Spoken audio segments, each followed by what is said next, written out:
أصدقائي الأعزاء، كل عام وأنتم بخير بمناسبة حلول شهر رمضان المبارك، وربنا يعود عليكم الأيام الكريمة دي بالخير واليمن والبركات عليكم طبعا وعلى أحبابكم. النهارده هنخوض تجربة فريدة، النهارده هنلعب على أرخص تجميعة بي سي ممكن تعملها في الوقت الحالي، حاجة كده في رينج ال 3000 جنيه، اللي هو لو احنا بنتكلم عن السعر الرسمي فبنتكلم ممكن في رينج ال $100، أما لو السعر غير رسمي فهي حتما أقل من ال $100. بس مبدئيا كده أنا النهارده بخوض التجربة دي لأسباب معينة حضرتك هتعرفها أثناء الفيديو ده عشان تطلع ان شاء الله بمعلومه تفيدك او اي حاجه تلفت انتباهك. وقبل ما نبدا بقى معلم وما تخمش في الحته دي، ارجوك صديقي العزيز خليك امين، احنا في رمضان. اكتب لي تحت دلوقتي في التعليقات انت متوقع في العاب الاي سبورتس ناخد كام فريم، وفي العاب التريبل اي ممكن ناخد كام فريم على دقه 720 حتى مش مشكله. بص يا معلم، انا من البدايه كده واخد قراري وعارف ان انا هروح في الاخر لتجميعة استيراد قديمه او كيس استيراد قديم. ليه؟ علشان هتوفر معايا جامد في السعر.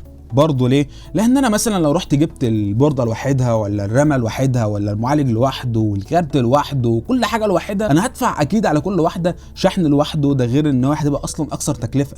انما الكيسه بتيجي كلها كده شاكب راكب على بعضها بالباور بتاعها بسلطاتها بابا غنوجه شغاله فيها وراكبه، كل اللي هعمله ان انا اوصل الكهرباء واحط الكارت وخلاص كده، وكان الله بالسر عليه. وكان بقى صديقي العزيز انا قدرت ان انا فعلا اوفر كيسه سعرها رخيص. انا شفتها على الفيسبوك منتشره بسعر تقريبا 2200 جنيه مصري، ولو واحد بيبيعها بغرض ان هو عايز يحدث والكلام من ده او حاجه يعني استعمال شخصي وكده، هتلاقيه بيبيعها في رينج ممكن ال 1800 جنيه كمان الكيسه دي، وهي الديل اوبتبليكس 790 بتيجي بمعالج انتل اي 7 2600 الجيل الثاني، معالج جادد من الحياه صديقي العزيز، شغال بقاله كتير ياما لدرجه ان انا لما هشغله هتلاقيه بيقول لي ابوس ايديك اقفلني انا خلاص تعبت. المعالج ده بيجي باربع انويه و8 مسارات، اي بيدعم الهايبر ثريدنج، بيجي بسرعه 3.4 جيجا هرتز، ومع البوست المفروض بيوصل لحد 3.8 جيجا هرتز. الكيسه دي بتيجي ب4 جيجا رام، وممكن تلاقي بعض الناس بتبيعها ب 8 جيجا رام اللي هي الرامات الخضراء بتاعت زمان. ويا سلام بقى لو قلت معاها الرامات اللي كانت زمان برضو في تخيلاتنا ان هي بتبقى جامده قوي بقى، اللي هي الزرقاء. يا سلام يعني فاهم، البورد الزرقاء دي كانت زمان لها شنه ورنه. ويا سلام بقى لو البورده لونها اسود، انت كده معدي بقى معلم، انت كده جبت اخر التقنيه في عالم التقنيه وقتها. البورده الحقيقه مش عارف ايه وضعها ولا ايه دنيتها ولا ايه موديلها، ولكن الاكيد ان هي بتدعم السوكت بتاع الجيل الثاني بتاع معالجات انتل. ولكن اللي عاجبني فيها ان هي بتيجي بمجموع 10 منافذ يو اس بي 2، اكيد مفيش يو اس بي 3 في الاجيال دي نهائيا، 4 قدام و6 ورا. الكيسه دي شاكب راكب زي ما قلت لك تتكلف في رينج ال 2200 جنيه، ولو دورت هتلاقي ممكن تجيبها ب 1800 جنيه، كده يتبقى معانا تقريبا 800 جنيه. جيس وات بقى صديقي العزيز، هنجيب بيهم اكيد كارت الشاشه اللي لما عملت عليه فيديو قلت عليه ان هو في رينج ال 500 ولا 450 جنيه، لقيته بيتباع بعدها مفيش يعني ب 1750 جنيه، اللي هو انا اصلا عملت فيديو لكارت الشاشه الاقوى منه بكتير الجي تي اكس 750 تي اي، وقلت للناس ما تشتروهوش دلوقتي بسعر 1900 جنيه لان في الاقوى منه بزياده 150 جنيه الار اكس 470، وهيديك فرق اداء زياده جامد جدا. انت شايف يعني انا زميت في ده وفي الكارت الاقوى منه الاقي ده زاد سبحان الله بال 1200 جنيه. تقول لي ازاي؟ اقول لك انا ما اعرفش يا مؤمن.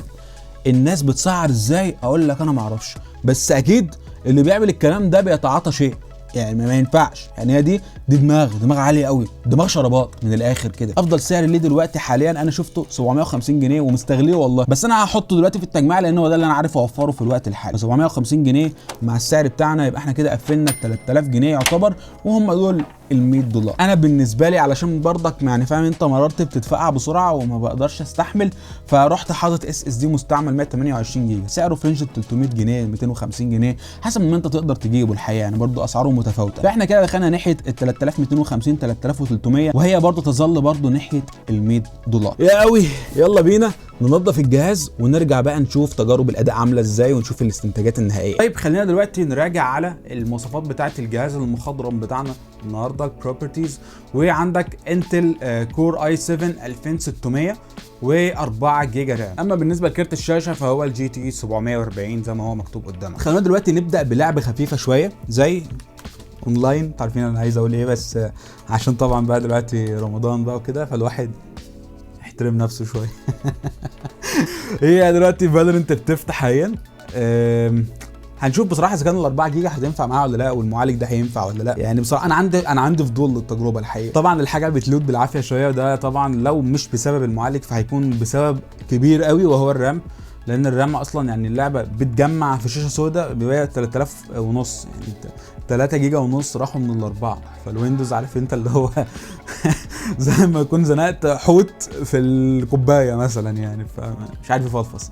وده عنق الزجاجه، وانا اتكلمت عن عنق الزجاجه، هسيب لك تحت في اول تعليق فيديو عن عنق الزجاجه جامد زحليقه، هيفيدك ويثقفك ويخليك في منتهى الخدعه والمهاره وسط اصحابك. طيب يا شباب، احنا دلوقتي دخلنا جوه الجيم. انا عامل ليميت على ال 140 فريم، فانا هروح اول حاجه اعملها ان انا اقفل الليميت واوريكم الاعدادات. احنا دلوقتي على دقه عرض 1080.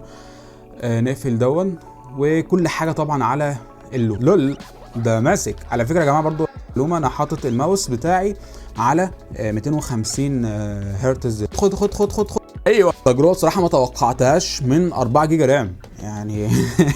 الموضوع بجد جامد يعني. لا شابوه بجد يعني، 3000 جنيه حلال بامانه. اللي هو انا ملاحظ دلوقتي ان فعلا ويندوز 10 اتحدث. انا بقالي من زمان، من ساعه ويندوز 11 نزل وانا ما اشتغلتش ب 10، بس الرام مانجمنت اتحسنت بشكل جبار.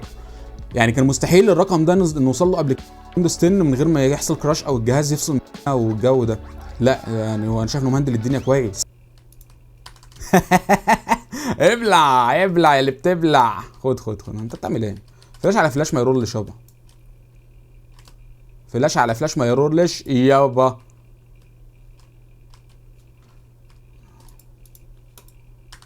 ايزي ايزي يا عزيزي، ايزي اقسم بالله. لا بجد الاداء مبهر يعني. 131 فريم في المتوسط يعني. انا بصراحه بالنسبه لي 120 فريم في المتوسط من تجميعه زي دي زي الفل، خصوصا اصلا ان الكارت اخره اصلا 120 هرتز، ف 120 فريم بالنسبه لي والله انا فل قوي يعني. فطبعا الجيم هيبقى طويل قوي. فاكيد احنا مش هنكمل الجيم. والاكونت ده مش بتاعي الحقيقه، بتاع معتز صديقي يعني، صديق الطفوله. فمعلش هتز يعني. احلى بنلت عليك يا ابو حبيب قلبي. مسا عليك يعني. يا جدعان هيجي يفتح الحساب يلاقي نفسه واخد عقوبه. وانا اصلا كنت قبلها بجيم عامل دوج. معلش دز بقى، حقك عليا يا ريس. دلوقتي انا بفتح لعبه اوفر واتش، لعبه اقوى شويه، حاجه بسيطه جدا من فالورنت، وهنشوف اللي هعمل فيها ازاي. بس بشكل مبدئي برضه نفس استهلاك الرامات 3600 3700 ميجا هرتز. المعالج برضه ثابت عند ال 3392. تيربو بوست ما هواش موجود، مع ان انا فاتح التيربو بوست من البايوس، فمش عارف المشكله فين بالظبط. هل المعالج نفسه بيموت؟ هل في مشكله في الباور؟ الحقيقه مش عارف، وما عنديش الوقت امكانيه التجربه. خلينا نخش الجيم ونشوف ايه اللي هيحصل جوه الجيم. بسم الله. الفريمات 70 79 طبعا، من غير مش محتاج اتكلم يعني في الموضوع ده يعني. دي اقل الاعدادات، كل حاجه فيري لو على دقه عرض 1920 في 1080. كل حاجه زي ما انت شايف. احنا واقفين هنا في الويتنج اريا، 69 فريم متوسط، 60 فريم يعتبر. انا فاتح الفريمات طبعا. واستهلاك الرامات 3400. المعالج ماشي برضو 392 هرتز. ودرجات الحراره برضك شبه هي خمسينات. الكارت هو اللي زايد شويه عشان استهلاكه عالي الحقيقه 99%. بص بقى الحته دي، الله جرى ده ايه ده يا عم؟ ده بيجري ايه ده؟ اكل كرومب ده ولا ايه؟ خد يلا خد. ريح يابا ريح، ودي يا بلبل يا عالي. متوسط فريمات 80 فريم which is nice بصراحه. اتعزقت، اداني بالشومه في دماغي ولا بتوع الكومباوند. بص دب كده، ريح يلا اركن على جنب. طيب متوسط 80 فريم، انا شايف انه ممتاز جدا الحقيقه يعني.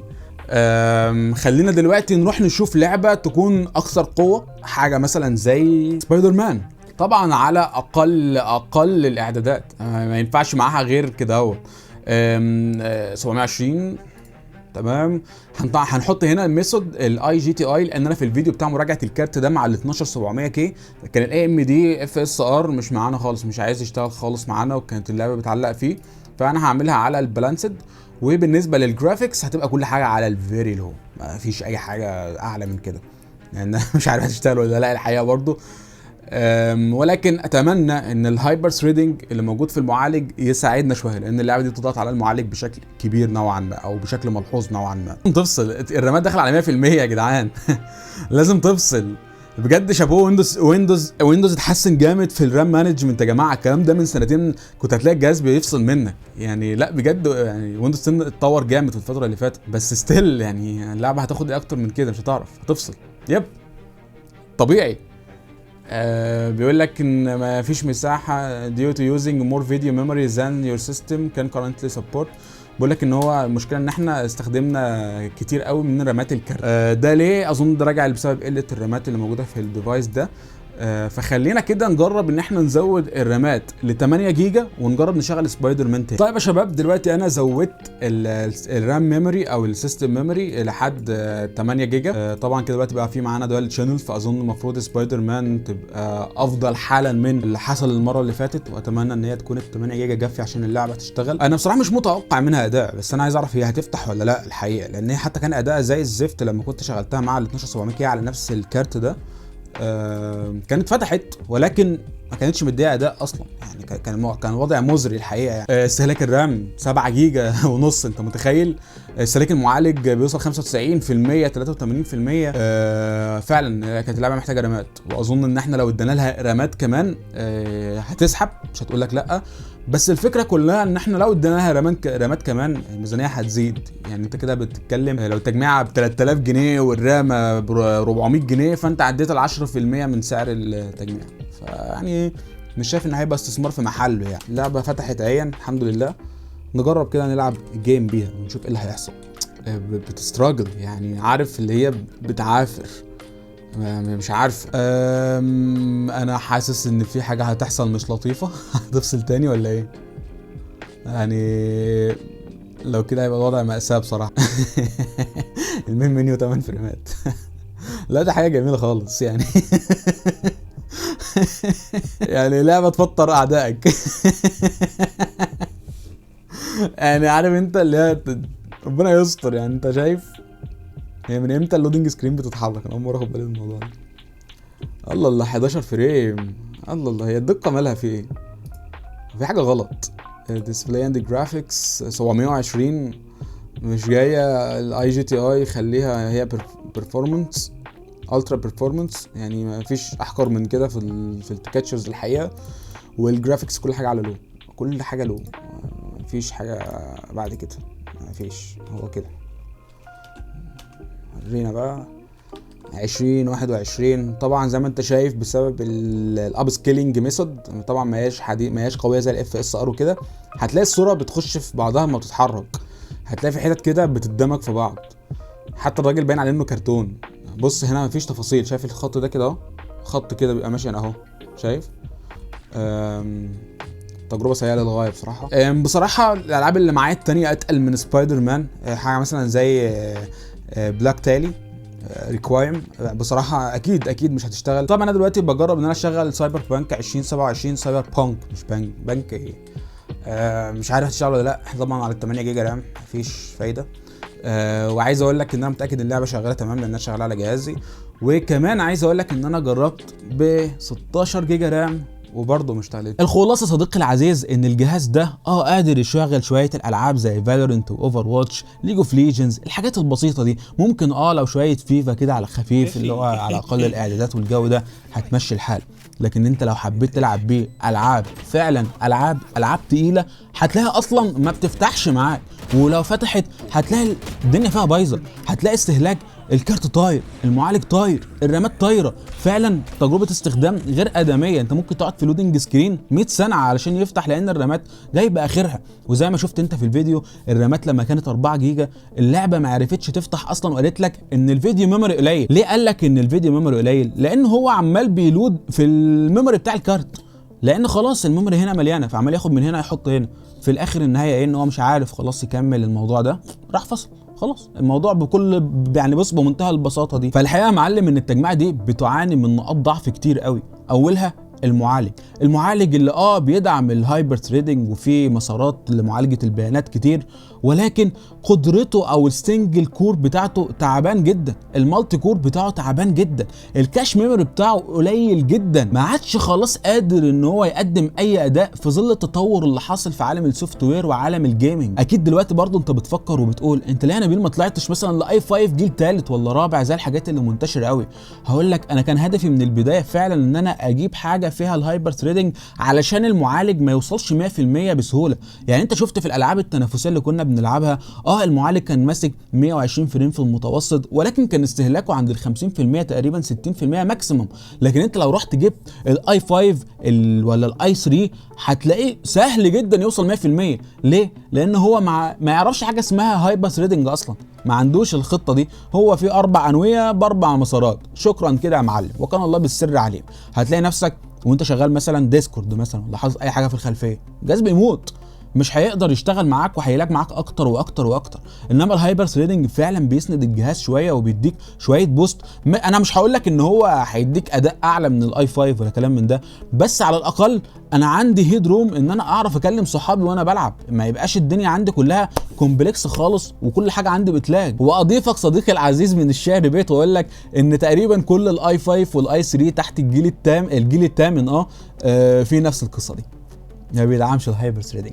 وعلشان تجيب حاجه تدعم الهايبر ثريدنج تحتها هتكون مثلا الاي 7، دايما هو الاي 7 اللي بيدعم. مثلا من الحاجات اللي بدات تنتشر مؤخرا الجيل السادس تقريبا، الاي 7 الجيل السادس اللي هو سعره برده مش رخيص، تقريبا ناحيه 8000 جنيه حاجه زي كده، بس معاه كارت يعني.